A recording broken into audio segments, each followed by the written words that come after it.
Bonjour et bienvenue dans Motors. Aujourd'hui je suis ravi de vous retrouver pour vous présenter la nouvelle Kia Picanto version GT Line, une petite bombe que j'ai hâte de découvrir. C'est parti!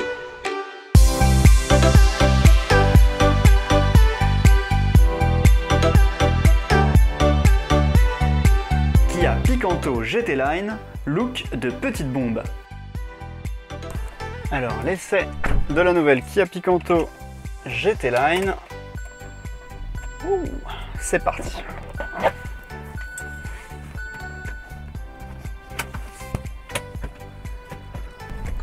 Un volant qui est assez agréable, donc parce qu'il est, surpiqué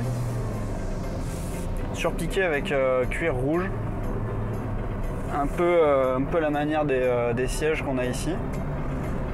Et du coup c'est un joli rappel, c'est assez agréable. C'est un côté un petit peu sportif. Après tout, cette version, son nom c'est GT Line, donc ça a une ambition quand même un petit peu sportive. C'est pas un foudre de guerre, ça reste une Picanto, mais au moins vous avez une apparence extérieure qui est sympa. Et c'est sûr qu'on en a très peu sur l'île pour l'instant. Et quand on les voit, elles se démarquent immédiatement du lot. On reconnaît tout de suite une Kia Picanto GT Line et une Kia Picanto normale, notamment avec les bas de caisse spéciaux. Sur cette version beige, les bas de caisse sont noirs. Sur les versions noires et grises, ils sont rouges. Ils ont fait des combinaisons colorées qui sont assez classe comme ça. Donc c'est plutôt pas mal.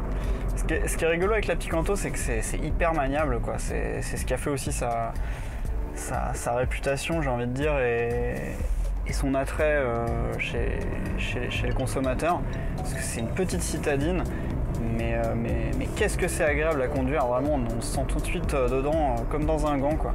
La Picanto est sans aucun doute le plus gros succès commercial de Kia, s'imposant comme l'un des modèles les mieux vendus sur notre île.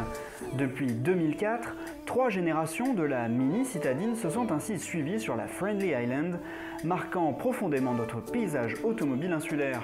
Cette année, une pétillante version GT Line vient pimenter la gamme. Nous étions évidemment curieux de la découvrir. Elle est petite, mais elle a tout d'une grande, notre Kia Picanto finition GT Line. Je m'explique, elle est bardée d'options et surtout de finitions très sympathiques. Vous avez par exemple ici des sièges en simili-cuir avec surpiqûre sur les côtés, ils sont bicolores. Une jolie finition également sur les contreportes, finition cuir également surpiquée. Et surtout ce très bel écran info divertissement central qu'on retrouve assez rarement, même dans des véhicules de gamme bien supérieure. Donc un grand écran qui fait évidemment Bluetooth, caméra de recul, etc.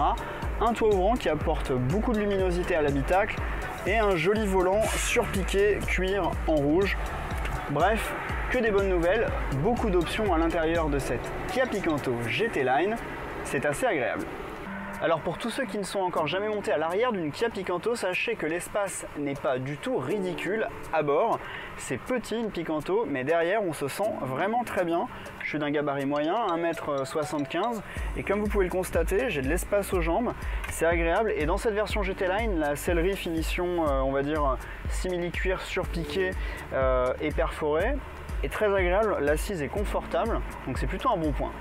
Le coffre de cette nouvelle Kia Picanto gagne 55 litres par rapport à la génération précédente et passe donc à 255 litres. Pas mal d'espace de chargement donc pour une citadine et également une banquette arrière fractionnable de tiers 1 tiers, une excellente nouvelle. Sous le capot de notre Kia Picanto, on retrouve le même 1,2 litre 84 chevaux qui équipe l'ensemble de la gamme Picanto. L'appellation GT Line est donc plutôt une appellation de finition et donc de style, plutôt qu'une véritable évolution de la motorisation. Alors c'est pas grave puisque ce moteur est largement suffisant pour emmener notre Picanto sur les différentes routes de Saint-Martin, on a pu le voir. Donc plutôt une bonne nouvelle. Je pense cependant que l'insonorisation était un petit peu travaillée car il est un peu moins bruyant que sur les autres versions. La version GT Line reste donc une finition sans évolution de performance ni de modification mécanique. Elle a juste enfilé sa tenue de sport mais a laissé ses muscles à la maison. Rêveur, on aurait aimé retrouver sous son capot le 3 cylindres turbo TGDI qui équipe notamment la Rio en métropole. Le ramage se serait alors rapporté au plumage. Disponible au tarif de 14 500 € dans cette version GT Line, tout équipée, très exclusive, c'est l'opportunité de rouler dans un modèle peu répandu sur l'île puisque seuls quelques exemplaires seront disponibles, tous d'une couleur différente. L'essai de cette Kia Picanto GT Line se termine. On a beaucoup aimé son style qui lui donne un look franchement très sportif, performance. Elle se démarque donc des autres Kia Picanto. On se retrouve très prochainement pour un nouvel essai sur Motors. Ciao!